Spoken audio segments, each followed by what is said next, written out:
I just want to say that I have to leave the room to go and vote in my Financial Services Committee, but I really appreciate you coming here. This is a very important topic, and I just want to make sure that the voice of small businesses is represented and that we get it right, because it's important, especially now, given the fact of how our economy is doing. We need to get this economy growing again.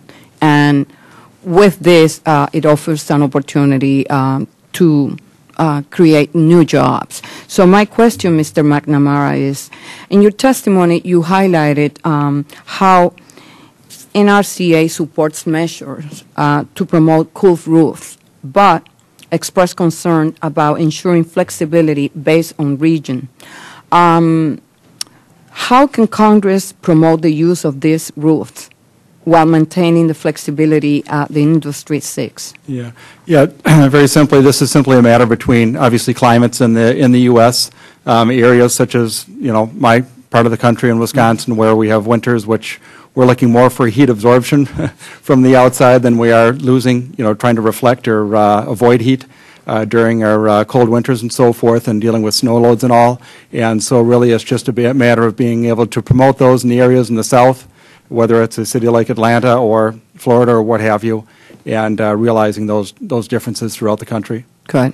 Mr. Yoder, NCGA has been engaged in developing guidelines for climate change legislation, and I understand your organization has worked with agricultural leaders on creating a framework to reduce emissions. Who are your industry partners, and what is the consensus you have been able to develop? Well, actually, it's been difficult to get all commodity groups engaged in climate, because as some know, it's controversial of whether it's real or not. But the point, in fact, is it's here. There's enough scientific knowledge that we need to engage in this, and there's going to be some climate legislation. So we have worked very closely with other organizations like the Soybean Association and the Wheat Growers Association and National Farmers Union and Farm Bureau. And while we all have maybe a different perspective, we all are at least engaging in trying to figure out what's best for our industry. So yeah, we got some details to work out, but at least we're all finally talking. That's important. Mr. Sharp, small firms attempting to develop energy-efficient technologies are confronted with two major challenges. The first is developing the technology, and the second one is moving this product to the market. As you point out, small firms often struggle to cross the chasm. How was your firm able to address this challenge, and do you believe that there are ways to assist entrepreneurs overcome this obstacle? I think the simple answer would be persistence and money, because it takes time to get through this, particularly with newer technologies that people aren't aware of. So I think, looking at it from a policy standpoint, I think, part of this is helping to create incentives. As I said, I think when people look at these new technologies, the concern is not it's expensive. It's really more on the lines of, because the paybacks typically are quite good for a lot of the technologies that have been proposed. But what happens is that the people in industry look at this and they think, well, okay, it's supposed to be a 3-year payback, but in reality, perhaps it's 6, maybe it's 9. I really don't know. Do I believe what they say? So the ability then is, if there are incentives, whether that's from utilities or from the government, that then creates a situation where that 9-year payback that they think it might be, they can offset it down to maybe more like 3 years. In time, obviously, as people then try the technologies, they realize, gee, it really is a 3-year payback, and at that point, the incentives become less important. The economics, fuel it. But I think in that early stage, with newer technologies, and maybe there's whether that's a time frame or something, the ability to have some incentives around that is very important. I mean, for us, it's been just persistence, pushing hard. I mean, it's taken a lot of cash, more than my investors ever expected. But in the end, as I say, if people hear it for the 6th time, it becomes obvious. So you've got to get through that period in that time, and other assistance from the form of incentives may be a way to help that. Thank you, Mr. Covenant. It has been stated that regulations reducing greenhouse gas could adversely impact our nation's manufacturing sector. And while recognizing these concerns, it also seems there is potential for business opportunities with the creation of new energy system and a green grid. Do you believe that the domestic steel industry can play a role in greening our economy? Absolutely. Not only from the side that, the components of the green grid are very steel intensive, and if you make them with the steel that has the lightest CO2 footprint, i.e. domestic steel, then that's a great contribution to greening of the grid.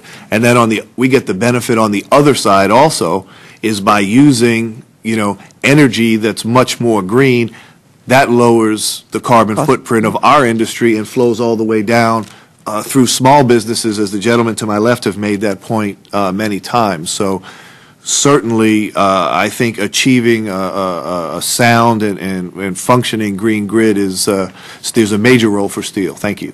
Okay.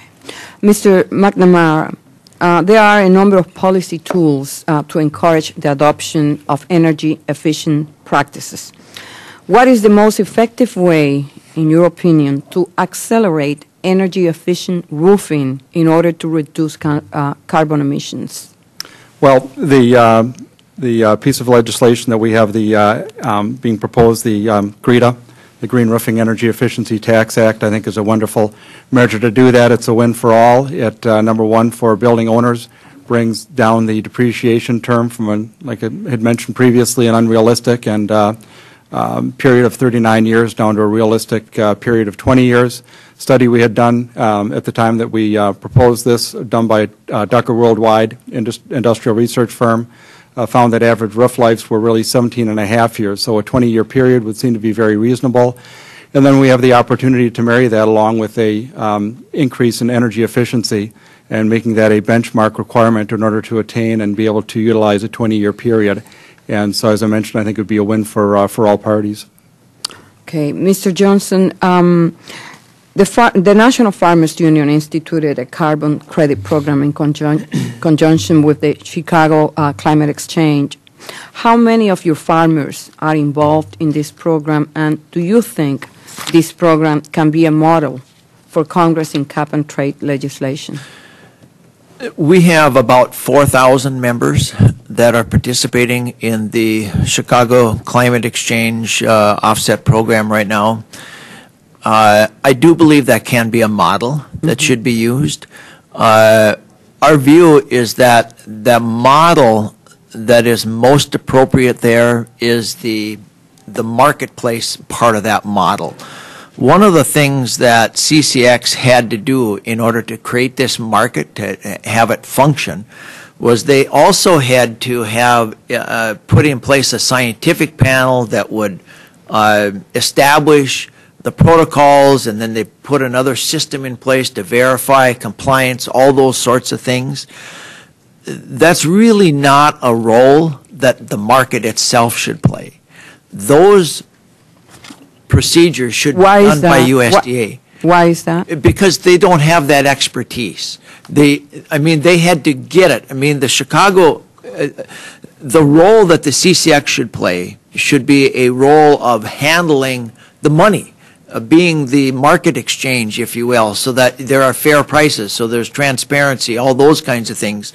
There have been questions raised by some about whether they use the right science, all those sorts of things.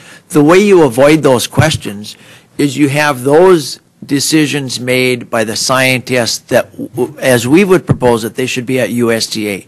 These are the real experts. They've done lots and lots of research. The research is peer-reviewed. It's accepted widely, not only in this country, but in other countries as well. And so it's kind of a long answer, but I think the model of the CCX is a very good model for trading offsets. It's a good, efficient mechanism, doesn't take a lot of resources to do it. It's very efficient, but it needs to be coupled with something that everyone can have a high degree of confidence in, and that, in our judgment, is the scientists at USDA. Okay. Thank you.